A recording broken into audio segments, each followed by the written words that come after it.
শিবির সহ সকল রাজনৈতিক অংশীজন হা ভোটের পক্ষে প্রচার করেছিল এবং আমরা লক্ষ্য করেছিলাম সেই নির্বাচনে হা ভোট বিজয় হয়েছিল। কিন্তু এর পরবর্তী সময় আমরা লক্ষ্য করেছি যখন নির্বাচিত সরকার ক্ষমতা গ্রহণ করে এর পরবর্তী সময়ে এই জুলাই সনদকে বাস্তবায়ন করার ক্ষেত্রে তারা নানা ধরনের টালবাহানা করে যাচ্ছে। ইসলামী ছাত্র শিবির কেন্দ্রীয় সংগঠনের আহ্বানে সারা দেশব্যাপী যে এই টালবাহানার প্রতিবাদে যে বিক্ষোভ কর্মসূচি ঘোষণা করা হয়েছিল তারই অংশ হিসেবে বাংলাদেশ ইসলামী ছাত্র শিবির ঢাকা মহানগর উত্তর কর্তৃক আয়োজিত আজকের এই বিক্ষোভ মিছিল উত্তর সমাবেশে এ পর্যায়ে বক্তব্য নিয়ে আসার জন্য বিনীত অনুরোধ করছি বাংলাদেশ ইসলামী ছাত্র শিবির প্রাইভেট বিশ্ববিদ্যালয় পূর্ব শাখার সম্মানিত সভাপতি রেজাউল করিম ভাই। বক্তব্য নিয়ে অনুরোধ করছি রেজাউল করিম ভাইকে।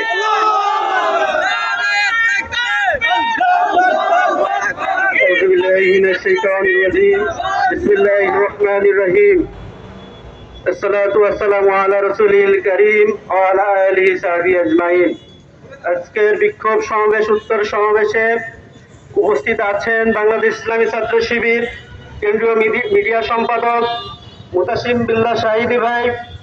এছাড়া উপস্থিত আছেন ঢাকা মহানগর উত্তর প্রাইভেট বিশ্ববিদ্যালয় পূর্বের নেতৃবৃন্দ এবং সাংবাদিক বন্ধুবৃন্দ এবং উপস্থিত ছাত্র জনতা সকলের প্রতি সালাম, আসসালামু আলাইকুম ওয়া রাহমাতুল্লাহ।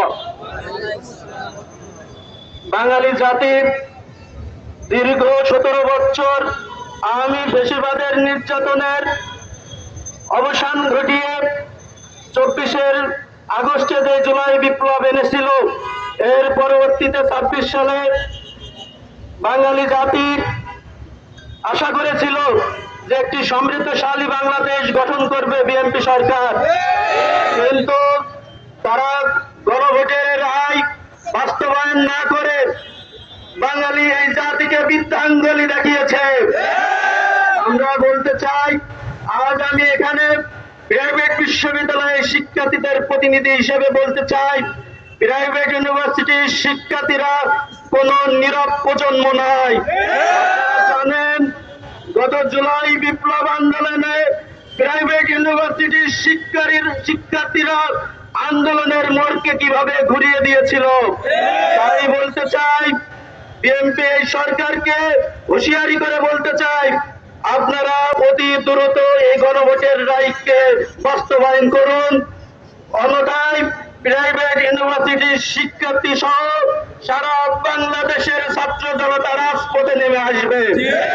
এভাবে খুনি হাসিনা বাংলাদেশ থেকে বিতাড়িত হয়েছে, আপনাদেরকেও ঠিক একই ভাবে এর থেকে জঘন্য ভাবে বিদায় করা হবে। এই জন্য আহ্বান থাকবে, বাংলাদেশের আবহাওয়ার জনতা চাই বাংলাদেশ একটি উন্নতশীল দেশ হোক।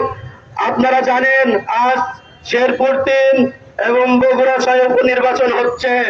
জাতি ইতিমধ্যেই দেখতে পেরেছে, এর আগে ভোট হতো যে আমি ভোট দেওয়ার আগে আমার ভোট দেওয়া শেষ, কিন্তু এখন ভোট কেন্দ্রে যাওয়ার আগেই দেখি আমার সিল মারা শেষ।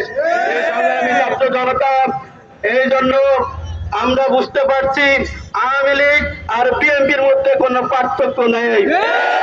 হুঁশিয়ারি করে বলে দিতে চাই যে আমরা ধৈর্য ধারণ করতেছি তাই বলে আমরা রাজপথে নামবো না, এটা এমন নয়।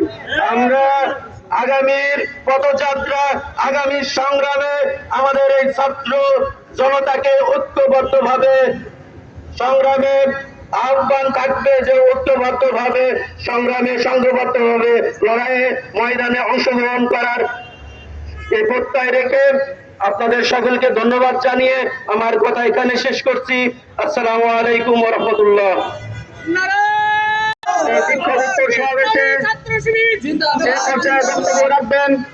বাংলাদেশ ইসলামী ছাত্র শিবির কেন্দ্রীয় কার্যকরী পরিষদের সদস্য